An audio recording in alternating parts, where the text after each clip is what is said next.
Alors voilà comment on pourrait imaginer les rôles astrologiques de manière illustrée et imagée, et de manière extrêmement simplifiée, bien sûr. On aurait Vénus, qui représenterait notre cœur. C'est une fonction d'attirance vers quelque chose de l'extérieur. On suit un parfum. C'est typiquement l'inverse de la raison. On ne sait absolument pas pourquoi on en a envie. C'est nos goûts. C'est quelque chose de très inné. On ne sait pas pourquoi on tombe en amour de quelque chose. Ça permet en fait à la cellule d'avoir une direction. Ça permet à la cellule d'être attirée vers la gauche ou vers la droite. Donc, Vénus, ce qu'elle essaye de faire, c'est rencontrer son autre moitié. C'est je suis une partie, je suis attirée vers une autre partie. Ça permet en fait ensuite à Mars, qui est son feu d'action, son mouvement, de se déplacer. C'est comme une fusée en fait. On a la même chose pour l'autre individu. Mars va permettre un engagement, une fois que Vénus a décidé « ça j'aime bien ». Vénus toute seule, c'est le désir, c'est l'attraction, mais elle ne peut pas prendre de décision. C'est Mars qui va devoir aider les cellules à se rapprocher, donc c'est Mars qui est en charge du positionnement de « oui j'y vais » ou « non j'y vais pas », parfois en dépit du cœur de Vénus. Ensuite, on a ce système individuel pour les deux, qui serait représenté par Mercure.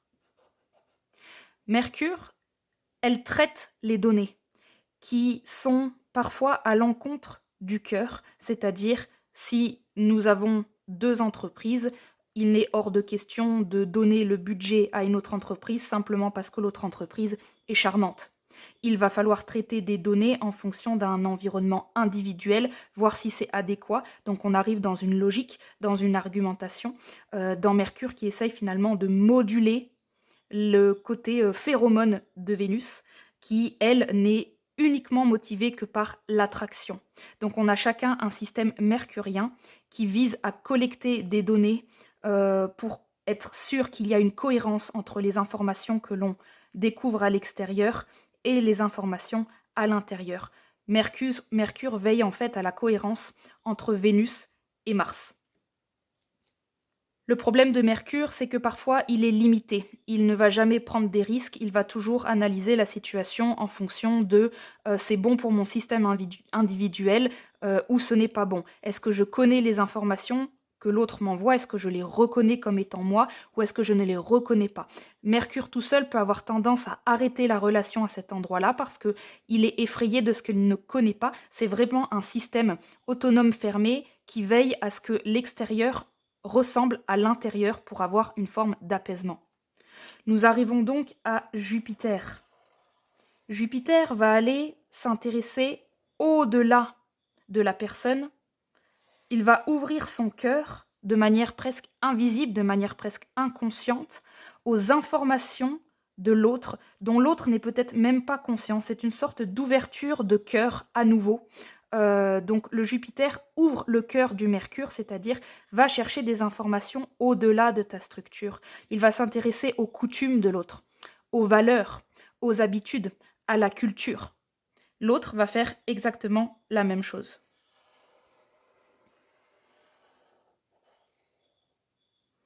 On ne rentre pas complètement dans le monde de l'autre.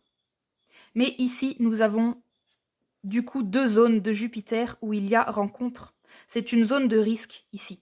C'est une zone où on ose expanser Mercure, on ose expanser sa propre structure, on ose recevoir des informations qui sont nouvelles. Et ça peut être perturbant pour Mercure.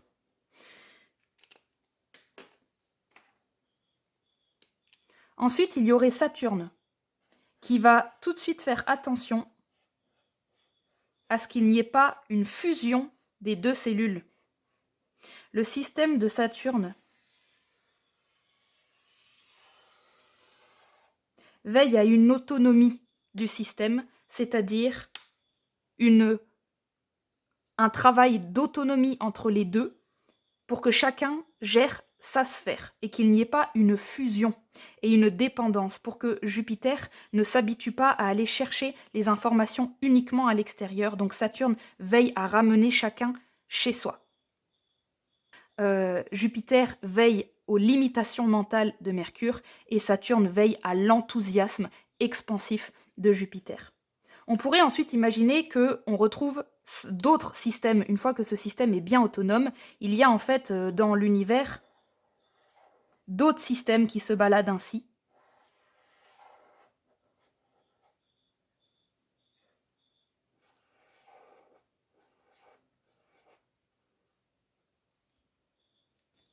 Et le problème de Saturne, c'est qu'il pourrait avoir tendance à dire « nous, on va bien, nous, on n'a pas envie de bouger, nous, on est autonome, nous n'avons besoin de personne d'autre ». Et c'est là où intervient Uranus, qui va en fait essayer d'ouvrir le système à d'autres systèmes autonomes et va travailler à une forme de communication internationale entre différents systèmes qui sont déjà autonomes. La difficulté ici pour Uranus, ça va être d'essayer d'harmoniser des systèmes qui en apparence n'ont pas forcément envie de bouger parce qu'ils sont déjà, ils sont déjà autonomes. Donc Uranus, on retrouve le Verseau qui va essayer d'ouvrir l'esprit à un gouvernement, à une société qui est déjà fonctionnelle dans son pays et va essayer de devoir finalement amener de la modernité, amener un côté ingénieur, un côté innovant pour persuader Saturne de s'ouvrir aux nouvelles technologies. Peut-être que les autres mondes ont une technologie que Saturne ignore. Il y a ici un travail de fraction à un niveau planétaire pour permettre finalement une mise à jour, pour que ce système puisse bénéficier peut-être des connaissances des autres systèmes. Et puis on aurait Neptune, qui serait le grand tout dans lequel fonctionne toute cette galaxie.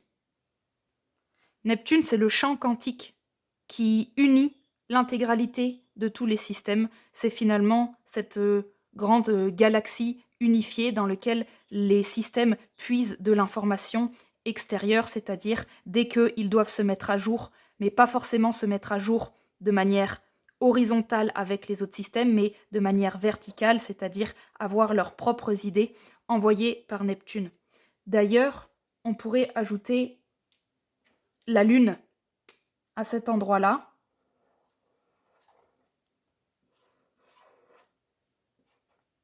La Lune, elle veille à l'attachement matriciel, c'est-à-dire qu'elle est posée entre le champ quantique de Neptune et le système individuel, comme si elle était presque inconsciemment au courant qu'elle venait d'ailleurs, mais elle veille surtout et avant tout à ce qu'il y ait des racines. C'est-à-dire que chaque système à l'intérieur ne parte pas fusionner à l'extérieur, reste bien dans elle travaille avec Saturne à l'idée que chaque besoin d'appartenance à des racines, à un clan, à une reconnaissance personnelle et individuelle au niveau de ses besoins, en fait, soit bien reconnu. Ici, on pourrait imaginer deux individus séparés sur la même planète, mais on pourrait imaginer aussi que cette cellule-là est une cellule intérieure. Nous avons tous cette cellule où à l'intérieur, nous avons une programmation qui nous fait croire que l'autre est différent de nous, mais nous avons en fait un fonctionnement en miroir. C'est comme si nous avions une grosse cellule qui est séparée en deux, nous avons deux yeux et nous voyons quelque chose de différent. Nous essayons finalement de fusionner deux réalités, mais nous essayons surtout de fusionner deux réalités intérieures.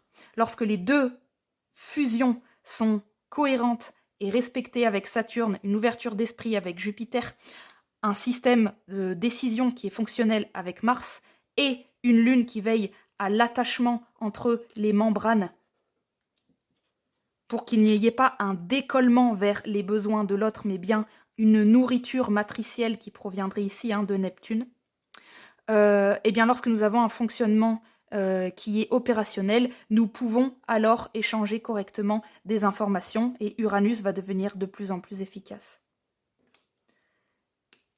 Pluton pourrait se retrouver ici, à l'extérieur. En fait, il gérerait la connexion avec un autre système neptunien. On pourrait imaginer une autre galaxie. Et Pluton serait cette connexion invisible entre deux systèmes. Il préside en fait à la viabilité de ce système. Lorsque ce système doit disparaître, tout disparaît à l'intérieur et se retransforme, et il est en lien avec une cohérence d'un autre système invisible. Il gère quelque chose qui est extrêmement inconscient par rapport à nous et qui nous dépasse, mais il est tout à fait possible de ressentir les informations que Pluton nous envoie à plusieurs couches cellulaires. Le Soleil pourrait se trouver, pour ma part, ici.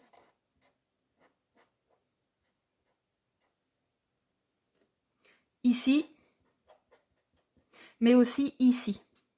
C'est-à-dire le rayonnement d'un système individuel qui est fonctionnel, le Soleil est heureux. On aurait quand même deux petits soleils internes qui veillent à ce qu'il y ait une harmonie et une belle expression de nos deux moitiés à l'intérieur, mais principalement je dirais que le gros soleil qui représenterait le lion et l'expression individuelle de chacun, c'est en fait le soleil de cette grosse galaxie. Et chaque grosse planète, chaque grosse planète aurait un fonctionnement unique, très individuel, et Uranus, c'est bien le Verseau qui doit finalement travailler avec les unicités de chacun, être ingénieur et trouver des solutions. Donc ici, on retrouverait vraiment le Verseau qui doit s'intéresser à l'unicité de chaque système pour trouver des solutions. On aurait Neptune, le Poisson, dont finalement la fonctionnalité, ce serait d'être la météo de la galaxie, c'est-à-dire les poissons sont généralement mis dans des systèmes où on a besoin d'avoir des mises à jour complètement inconscientes. Ils passent dans des endroits et on voit bien que finalement ils n'appartiennent à personne, ils sont ni dedans ni dehors. Ils aimeraient, les poissons, ouvrir leurs bras à tout le monde, ils aimeraient fusionner tout le monde. Ils sont en fait une grosse matrice, comme une grosse gestation dans le ventre d'une maman. Ils seraient vraiment le liquide interstitiel entre les différents systèmes, et on voit que c'est un système d'eau qui nourrit les informations de chacun. Donc le poisson peut se retrouver sur un plan psychologique parfois vraiment embêté, avec un sentiment de non-appartenance, d'être à la fois tout, à la fois rien. Mais il est par contre l'un des signes effectivement les plus guidés d'un point de vue de l'incarnation, puisqu'il est à certains endroits vraiment le signe de la météo. Il arrive dans une entreprise et sans le savoir, il fournit les mises à jour pour l'entreprise.